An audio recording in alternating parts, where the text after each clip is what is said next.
Une pose simple mais sophistiquée, merci les foils.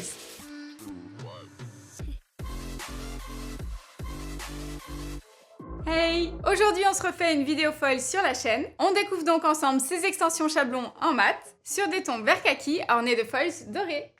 Avant de poser les chablons, il faut prendre soin de la manucure, donc je repousse les cuticules grâce à mon embout chouchou du moment, il s'agit de l'embout flamme.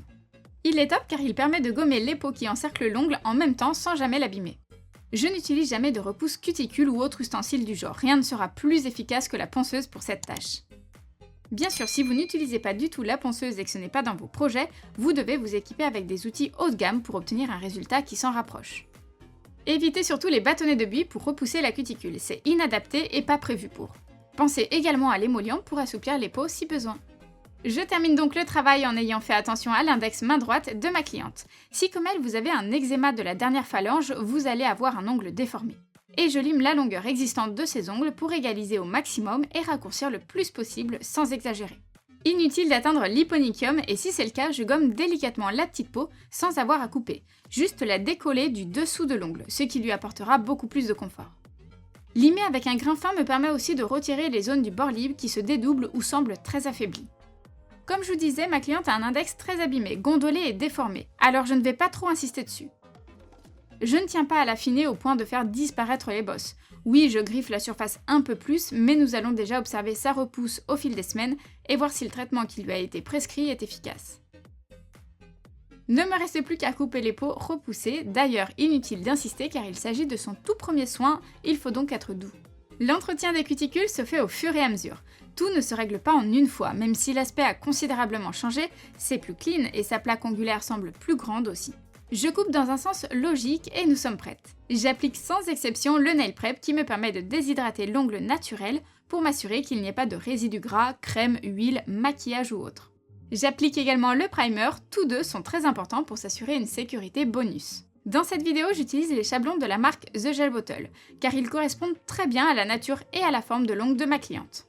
Vous remarquerez que je colle d'abord les deux extrémités entre elles avant de placer le patron tout contre son ongle, plus exactement sous son ongle. C'est aussi pour cette raison qu'il est sage de passer un petit coup avec l'embout de ponceuse tout doucement sous l'ongle pendant la manucure. Pour que ce soit plus clair, je vous publie les étapes sur Insta, donc n'hésitez pas à aller jeter un œil. C'est après avoir ajusté le chablon que je colle les deux ailes entre elles. Ces chablons ont une très bonne adhérence, mais malgré tout, il vous faudra différentes tailles de chablons, alors un conseil, agrandissez votre collection. Il m'arrive même d'utiliser deux rouleaux de chablons différents sur la même pose. Pour ces extensions, j'ai utilisé le Builder Gel d'Indigo qui chauffe un peu mais ça reste très supportable contrairement à d'autres. Ce que j'aime bien avec ce gel, c'est qu'il a une consistance moyenne et pourtant il s'auto-égalise comme un gel fluide. Je le trouve donc très pratique. Une fois les chablons retirés et la première couche de gel catalysée, je ne dégraisse surtout pas. Je rajoute de la matière principalement au centre de l'ongle, sur la zone de stress, pour renforcer ma future construction. Comme vous le devinez sûrement, nous sommes partis dans l'idée d'un carré arrondi. Malgré que ce soit une longueur courte à mi-longue, j'ai préféré ne pas ajouter toute la matière d'un coup, bombé inclus. Sinon ça aurait trop chauffé dans la lampe. Je termine donc de répartir mon gel sur l'apex et lorsque je suis ok pour les autres doigts, je retire la couche collante qu'on appelle couche de dispersion avec un pad non pelucheux et du cleaner avant d'entamer le limage. Je prends d'abord ma lime à gros grains réservée au travail du gel. Typiquement, cette lime est beaucoup trop épaisse pour un ongle naturel. Alors dans un premier temps, je corrige mes parallèles et je préforme mon futur carré pour y voir plus clair. Avant même de toucher au bombé, ensuite je travaille l'affinage des bords libres. Puisque c'est un carré, il n'y a pas de pointe, je me concentre uniquement sur les côtés. J'exerce un mouvement de balancier pour conserver mon petit curve en remontant toujours ma lime. Je pars du bas vers le haut, comme si je voulais remonter le gel en trop. On obtient comme ça un aspect beaucoup plus esthétique. Je vois tout de suite si je dois donner un petit coup en tenant ma lime à plat sous l'extension pour éviter que la construction et donc les parallèles soient penchés. Uniquement après cette étape, je m'attaque au bombé avec la ponceuse. C'est franchement plus cool pour le modèle et soi-même. Pour ça, j'utilise un embout cylindrique qui a une tête lisse. C'est important pour pouvoir s'approcher des cuticules et de la peau tout simplement sans risquer de blesser, sinon ça peut faire très mal. Justement, avant de s'en approcher et de travailler cette zone, il faut observer son ongle dans la globalité pour comprendre qu'on doit lisser le gel en trop. On passe avec la ponceuse sur le dessus, au centre, en caressant le bombé que nous sommes en train de construire. De la droite vers la gauche, toujours dans le sens inverse. Comme j'ai dû travailler différemment son index vu que son ongle était particulièrement épais et bombé, je désépaissis avec un petit embout cranté. C'est plus joli et ce sera plus agréable pour elle au quotidien. Je préfère changer d'embout puisque l'autre est beaucoup plus large pour ça. Il s'agit d'une pointe de découpe fine, je vous mets le lien en description. Je pense que c'est bien de l'avoir aussi. Et si comme moi vous devez déloger du gel, plutôt que de galérer avec la lime, j'utilise un embout céramique. Je ne m'attarde pas sinon ça chauffe, mais il reste très utile. Arrive l'étape du bloc polissoir que je ne zappe jamais. Ses avantages sont nombreux après une construction en gel puisqu'il permet de gommer les défauts à cause des traces que la lime a peut-être laissées. Ça sécurise et je vous assure que la couleur tiendra à merveille et s'appliquera bien mieux si le gel est lisse et net. Évidemment, le limage terminé, je dépoussière avec mon embout fétiche. Cet embout dépoussiérant vient de chez Péguissage. Vous pouvez le trouver directement en boutique ou sur leur site. Puisqu'on a prévu d'utiliser de jolis foils dorés légèrement cuivrés, je les découpe et les prépare. Nous allons poser une seule couleur, il s'agit de la teinte Jungle, elle est plutôt pigmentée, mais comme presque tous les VSP, je l'applique en 2 fines couches.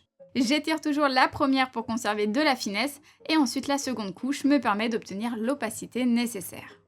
Le semi-jungle que ma cliente a choisi vient de la marque The Gel Bottle. Quand il est glossy, c'est un joli vert sapin, mais en mat, il vire plus sur du kaki.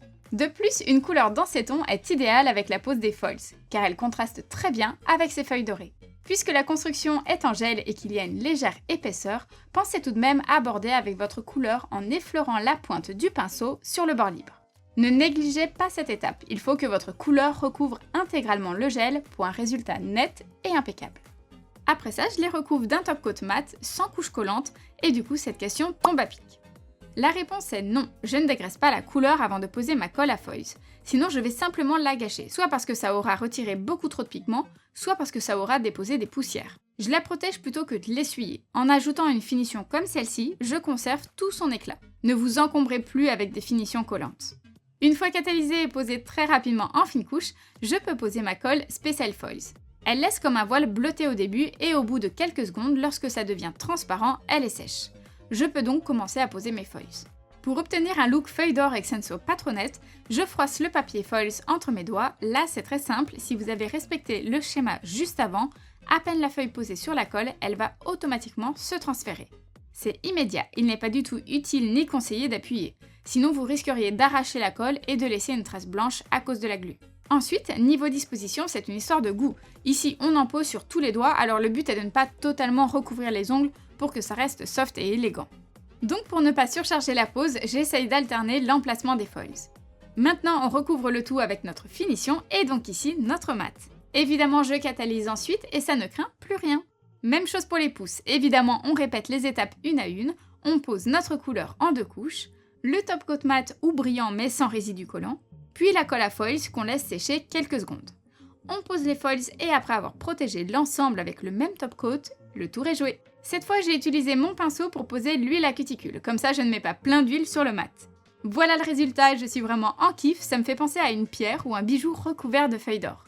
Au final, il m'aura fallu un peu moins de 3 heures pour réaliser cette magnifique pose. Et ben voilà, cette vidéo est terminée. J'espère qu'à force, je commence à vous faire kiffer les foils. Comme d'habitude, pensez au pouce bleu, abonnez-vous et pensez à rejoindre le club privé. En attendant, vous pouvez me follow sur Insta et nous on se retrouve très vite pour une prochaine vidéo. Ciao!